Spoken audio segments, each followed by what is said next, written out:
VD Sharma जो है पहुंचे हुए हैं। तस्वीरें हम अपने दर्शकों को दिखा रहे हैं। शैलेंद्र चौहान हमारे सहयोगी इस वक्त वहां मौजूद है। शैलेंद्र, अगर आपको आवाज मिल पा रही है तो बातचीत करने की कोशिश कीजिएगा। वीडी शर्मा चूंकि अपने खजुराहो लोकसभा सीट पर है। यहाँ लोकतंत्र के महापर्व में अपनी भूमिका निभाएं। आपका एक खजुराहो में यहाँ पर मतंगेश्वर महादेव मंदिर है। यहाँ पर प्रदेश अध्यक्ष वीडी शर्मा आपको दिखाई दे रहे हैं। वीडी शर्मा यहाँ पर दर्शन करने के लिए आए हैं। मतंगेश्वर मंदिर है जो यहाँ पर वोटिंग के पहले ये सबसे प्राचीन खजुराहो का जो मंदिर है यहाँ पर वो दर्शन के लिए आए हैं।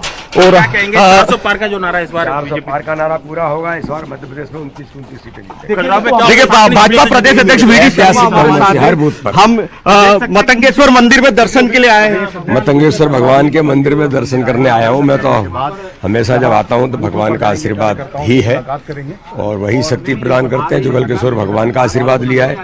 इसलिए इस बार मैं जनता से अपील कर रहा हूँ, सभी जो 6 लोकसभा में आज मतदान है, खजुराहो लोकसभा में मतदान है, कि भगवान आशीर्वाद दे और जनता लोकतंत्र के महापर्व में अपना एक मत, जो बहुत महत्वपूर्ण मत है और आपका एक मत विकसित भारत के संकल्प को पूरा करेगा।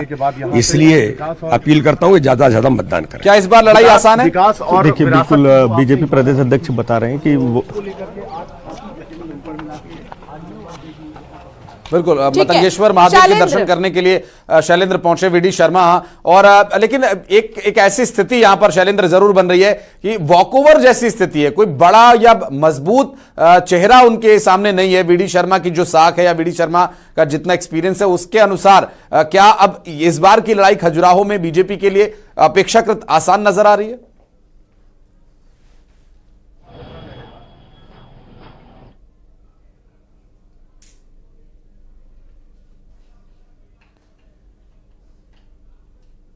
लगता है शैलेंद्र तक आवाज नहीं जा पा रही है। और वासु चौरे हमारे सहयोगी मौजूद हैं और शैलेंद्र भदौरिया भी हमारे सहयोगी हमारे साथ मौजूद हैं। वासु, मैं आपके पास लौटूंगा। शैलेंद्र भदौरिया, अगर आपको आवाज मिल पा रही है तो आपसे भी सवाल रहेगा, क्योंकि वोटिंग की प्रक्रिया शुरू हो गई है। क्या वोटर्स बाहर आने लगे हैं वोट डालने के बाद?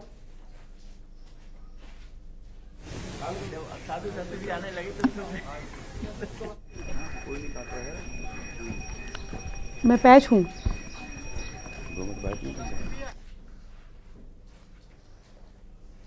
मैं फिर आऊंगा आपके पास। इस वक्त ममता लांजेवार हमें फ्रेम में नजर आ रही है। तस्वीरें भोजराज नाग जो कि भारतीय जनता पार्टी के प्रत्याशी हैं, पूजा करने पहुंचे हैं और मंदिर में पूजन दर्शन करने के बाद अब आगे वो जा रहे हैं। और लगातार जो तस्वीरें हम अपने दर्शकों तक पहुंचा रहे हैं, क्योंकि जो पहला वोट है वो डल चुका है सभी जगह, लगभग सभी सीटों पर, और अब वोटिंग की प्रक्रिया शुरू हो चुकी है।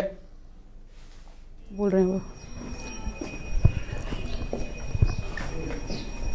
बिल्कुल। देखिए भोजराज नाग यहाँ पर पहुंचे हुए हैं, गायत्री मंदिर पहुंचे हुए हैं। उनकी पत्नी और उनकी माताजी जो हैं वो भी यहाँ पर मौजूद हैं और इसके बाद वो वोट करने के लिए जाएंगे यहाँ से थोड़ी दूर पर। और यहाँ पर अब पहले जो है हनुमान जी के मंदिर पहुंचे थे, अब गायत्री माता के मंदिर पहुंचे हुए हैं। आसपास उनके घर के आसपास काफ़ी मंदिर हैं और वो यहाँ पर दर्शन करने के लिए आए हुए हैं। और वोटिंग से पहले अगर हम बात करें तो जो तमाम जो प्रत्याशी हैं वो मंदिर ज़रूर जाते हैं या अपने घरों में जो है खासतौर पे पूजा करते हैं। जो पैतृक जो देव स्थल होते हैं वहाँ पर जाते हैं और आशीर्वाद लेते हैं। तो भोजराज नाग यहाँ पर अपनी पत्नी और अपनी माता जी के साथ में पहुँचे हैं। उनके परिवार के जो सदस्य हैं वो यहाँ पर मौजूद हैं। और ज़्यादातर पर आज जो भाग्य के फैसले का भी दिन है और कांकेर लोकसभा की सीट अगर हम बात करें तो इसको लेकर भी कहा जा रहा है कि कांटे की टक्कर है। बीजेपी और कांग्रेस के अपने अपने दावे हैं, लेकिन दोनों ही दावों के बीच अगर हम बात करें तो वोटर का मन क्या कहता है ये तो बाद में पता चलेगा। ज़ाहिर तौर पर जब नतीजे निकलेंगे तब पता चलेगा। लेकिन उसके पहले प्रत्याशियों के भी ये दावे हैं। लेकिन मतदाताओं के बीच पहुंचने से पहले और मतदान से पहले आप देखिए कि मंदिरों में जो है वो दर्शन करने के लिए जा रहे हैं और आशीर्वाद ले रहे हैं। चाहे अगर हम बात करें तो इस समय भोजराज नाग जो है वो यहाँ पर पहुँचे हुए हैं। बीरेश ठाकुर उनके अगेंस्ट खड़े हुए हैं कांग्रेस से, और बीरेश ठाकुर की भी अगर हम बात करें तो काफ़ी कम वोटों से वो हारे थे। तो ज़ाहिर तौर पर इतना आसान जो है दोनों ही तरह से नहीं माना जा सकता। तो ये आप देखिए, हमने बात करने की कोशिश की थी, हालांकि उनका कहना था कि पहले पूजा कर लूं और उसके बाद जो है वो बात करूंगा। तो ये आप देखिए कि हमारे तो ये उनकी जो माता जी हैं उनसे कोशिश करते हैं, यहाँ पर वो बैठे हुए हैं प्रेयर करने के लिए। उनकी पत्नी भी यहाँ पर बैठी हुई है, लेकिन हम कोशिश करते हैं बात करने के लिए। आज वोटिंग का दिन है, क्या सोच रहे हैं आप यहाँ पे मांगने के लिए आए थे? माता जी से मांगने आए थे। भोजराज नाग जो, उनसे बात करते हैं सीधे। बताइए, भारी मतों से विजयी हो जाए। अच्छा, हाँ। ये मांगने के लिए आप आए थे? भोजराज नाग जो है, उनकी माँ, जो उनका कहना है कि हम ये मांगने के लिए आए थे कि वो भारी मतों से विजयी हो जाए। जाहिर तौर से परिवार के जो लोग हैं उनका अपना रहता है। भोजराज नाग जो है हमारे साथ मौजूद, उनसे बात करते हैं। सर, वोटिंग के लिए जा रहे हैं? पूजा के लिए जा रहे थे। उसके बाद आप इंटरव्यू लीजिए। अभी मंदिर, और अभी एक और वो मंदिर जाने वाले हैं, उनका कहना है उसके बाद वो बात करेंगे। तो अपनी अपनी आशीर्वाद मांगने आए हैं माता जी से, बजरंगबली महाराज से, शीतला माता से। उनकी माँ क्या क्या कह रही है? क्या? बिल्कुल, ये और एक जो मंदिर है वहाँ पर जा रहे हैं, और उनका कहना है कि पहले वो दर्शन कर लें, उसके बाद में बात करेंगे, और यहाँ से वो फिर मैदान के लिए जाएंगे। वापस से ममता आपके पास आएंगे। वीडी शर्मा की तस्वीर देखिए। वीडी शर्मा खजुराहो से बीजेपी के प्रत्याशी है और पूजा कर रही है। पहले पूजा फिर मतदान।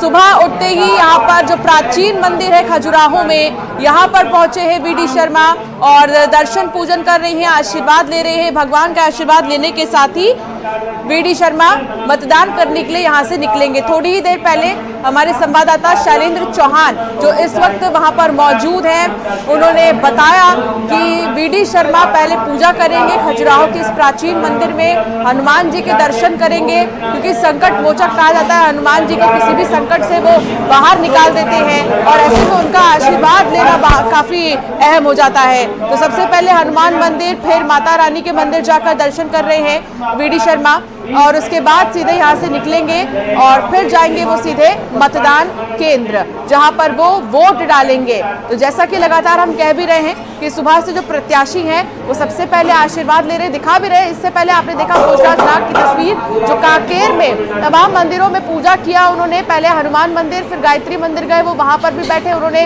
वहाँ पर ध्यान लगाया, पूजन किया, परिक्रमा किया। अब वो दूसरे मंदिर के लिए रवाना हुए हैं। जो है मंदिर में दर्शन करते नजर आ रहे हैं। बिल्कुल, और अंशिका ये जरूरी भी है, और ये जो इस वक्त तस्वीर हमारे दर्शक देख रहे हैं, ये तस्वीर यूं भी बहुत खास हो जाती है, क्योंकि ये मतंगेश्वर महादेव के शरण में पहुंचे भारतीय जनता पार्टी के प्रदेश अध्यक्ष और इस चुनाव में महत्वपूर्ण जिम्मेदारी निभा रहे वीडी शर्मा की तस्वीर हम दिखा रहे हैं। वीडी शर्मा जिस सीट से इस वक्त चुनावी मैदान में हैं, उनके सामने कोई ऐसा खास राजनीतिक अनुभव वाला प्रतिद्वंदी नहीं है जिसे देखकर ये कहा जा सके कि वीडी शर्मा के लिए आगे चुनौतियां ज़्यादा मुश्किल होंगी है। जबकि ये जो खजुराहो की सीट है भारतीय जनता पार्टी का यूं भी अपने आप में गढ़ कही जाती है, जहां पर कि भारतीय जनता पार्टी के प्रत्याशी अभी सिटिंग सांसद भी हैं। और मतंगेश्वर महादेव के दर्शन आप कीजिए, सुबह सुबह मतंगेश्वर महादेव के दर्शन से मुझे लगता है कि आपकी जो सभी मनोकामनाएं वो तो सिद्ध होंगी ही, साथ ही वो प्रेरणा आपको मिलेगी जिससे कि आप वोट करने के लिए मतदान केंद्रों पर पहुंचे।